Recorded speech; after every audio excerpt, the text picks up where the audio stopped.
Laisser une équipe de professionnels gérer son argent.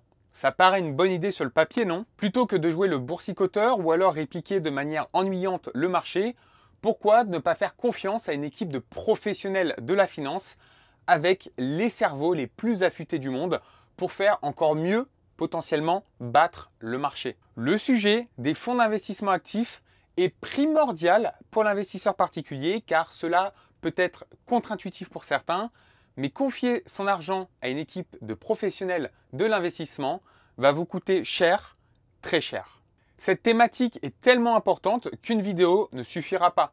C'est donc le début d'une série de vidéos, d'une playlist pour vous montrer, toujours source à l'appui, qu'investir sur des fonds d'investissement actifs est une très mauvaise idée pour un investisseur avisé. Bienvenue sur la chaîne L'Investisseur Avisé. Si vous aimez le contenu de la vidéo, abonnez-vous et laissez un pouce bleu au passage. J'aime toujours commencer mes vidéos avec une petite piqûre de bon sens. Quelle est la performance du marché que l'on collecte lorsque nous investissons passivement sur un ETF répliquant un indice? Tout simplement la performance moyenne de tous les investisseurs, moins les frais de gestion quasi inexistants pour les ETF. Quelle va être la performance moyenne des gérants actifs? Tout simplement la performance du marché à laquelle nous devons soustraire les frais très élevés des fonds d'investissement, en moyenne 2%.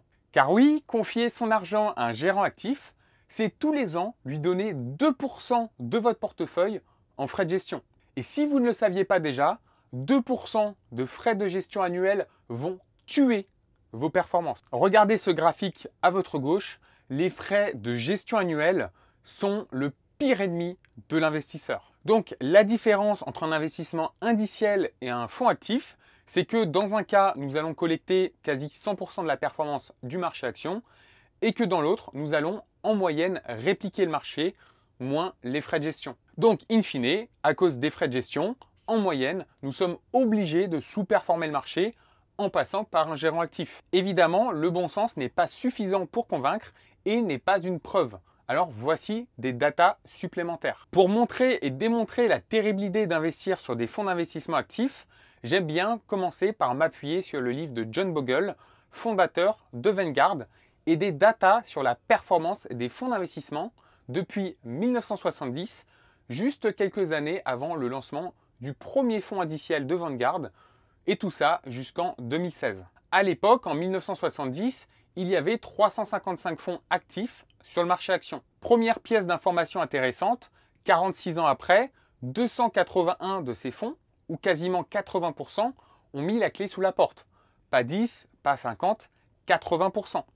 Comment investir sur le long terme avec des fonds qui ne survivent pas sur le long terme? Et vous vous en doutez, mais ces fonds n'ont pas clôturé à cause de leur surperformance, évidemment. D'ailleurs, si nous regardons plus en détail les résultats des autres fonds survivants, c'est pas non plus très glorieux. 11 fonds ont des performances catastrophiques, 18 fonds ont sous-performé un petit peu le marché, 35 fonds ont une performance similaire au marché, 8 fonds battent légèrement le marché.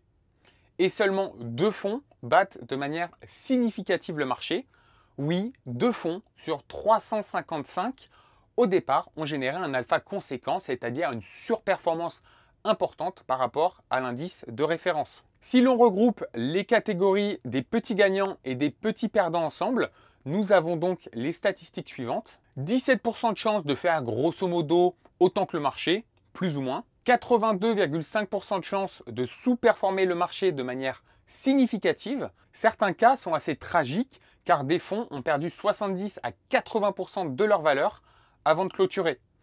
Et seulement 0,5% de chance d'avoir investi sur un fonds qui a généré une surperformance significative par rapport à un indice de référence. 0,5% de chance. Vous voulez vraiment la prendre? Et est-ce que vous voudriez prendre cette chance si je vous dis que malgré la performance affichée de ces fonds, les investisseurs y perdent quand même de l'argent? Et oui, et pour le comprendre, il faut regarder un peu plus en détail les 2 fonds gagnants. J'ai nommé le Fidelity Magellan et le Fidelity Contrafund. Désolé pour la prononciation. Et voici l'explication avec le graphique à votre gauche pour le fonds Magellan. La ligne noire représente la surperformance par rapport au SP500. Quand la ligne monte, alors le fonds surperforme le SP500 et vice-versa. La zone grisée représente les fonds sous gestion du fonds d'investissement. Que pouvons-nous voir?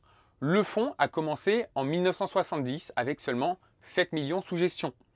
Également, depuis 1983, le fonds sous-performe le SP500. La surperformance du fonds est donc concentrée dans la zone entre 1970 et 1983, quand il n'y avait quasiment pas de fonds sous gestion. Cette surperformance n'a donc profité à quasi personne. Les investisseurs, avec leur comportement classique d'investisseurs, ont ensuite chassé les performances passées. On distingue le pic des fonds sous gestion assez facilement un peu avant les années 2000, pas longtemps après le pic de la surperformance du fonds. Donc oui, le fonds Magellan a surperformé le SP500 depuis 1970, mais de manière assez contre-intuitive, mis à part les quelques millions de dollars d'investisseurs sur la période allant de 1970 à 1980, des milliards ont été perdus par les investisseurs après 1983 par rapport à un investissement passif sur le SP500. Des milliards de dollars ont été perdus. Le fonds a battu le SP500, mais les dollars investis dans le fonds ont quant à eux largement sous-performé, car les dollars sont arrivés après la performance, quand c'était trop tard. Le deuxième fonds qui a largement surperformé le SP500 est le fonds Fidelity Contrafund. L'histoire est assez similaire, mais les timings sont différents. Le gros de la surperformance, encore une fois, a été faite sans la majorité de l'argent des investisseurs, qui, comme d'habitude, chassent les retours récents et arrivent en retard. Néanmoins, depuis que nous avons atteint ce pic de fonds sous gestion à plus de 100 milliards de dollars, le fonds Contrafund tient le coup. En effet, sur les 10 dernières années, années de 2014 à 2024, il arrive même à battre de très peu le SP500. On peut donc dire que sa performance sur les 10 dernières années le classe dans les fonds qui permettent une performance similaire au marché. Pour le moment, car évidemment, les performances du passé ne préjugent pas des performances futures. En tout cas, il est clair qu'investir sur un fonds d'investissement actif à l'époque de la création du premier fonds indiciel n'était clairement pas une bonne idée. Il aurait fallu être très chanceux pour choisir les deux fonds qui ont généré une surperformance sur les 355 fonds présents. Encore une fois, c'est uniquement 0,5% des fonds de l'époque. Arriver après la surperformance du fonds est contre-productif et aurait pu vous faire perdre beaucoup d'argent, comme nous l'avons vu avec le fonds Magellan. Et je suis sûr que les équipes des 355 fonds de l'époque étaient toutes compétentes. De toute façon, nous allons le voir au fur et à mesure de la série de vidéos, les compétences des gérants actifs est une notion très abstraite. Encore une fois, rappelez-vous du bon sens. Comme la performance moyenne des fonds va être la performance du marché moins les frais, alors forcément, sur le très long terme, tous les fonds vont en moyenne sous-performer le marché. Mais peut-être que les datas de 1970 sont biaisées et il faudrait regarder des datas plus récentes, notamment les datas des fonds européens. Peut-être que les fonds d'investissement actifs ont d'autres atouts comme la protection en cas de baisse. Peut-être que les gérants actifs sous-performent sur les grosses capitalisations, donc le SP500, mais surperforment sur les petites. Toutes ces questions auront une réponse très claire et sourcée dans les prochaines vidéos. Donc surtout, n'hésitez pas à vous abonner pour ne rien manquer. Et vous, qu'est-ce que vous pensez des fonds actifs? Dites-moi en commentaire.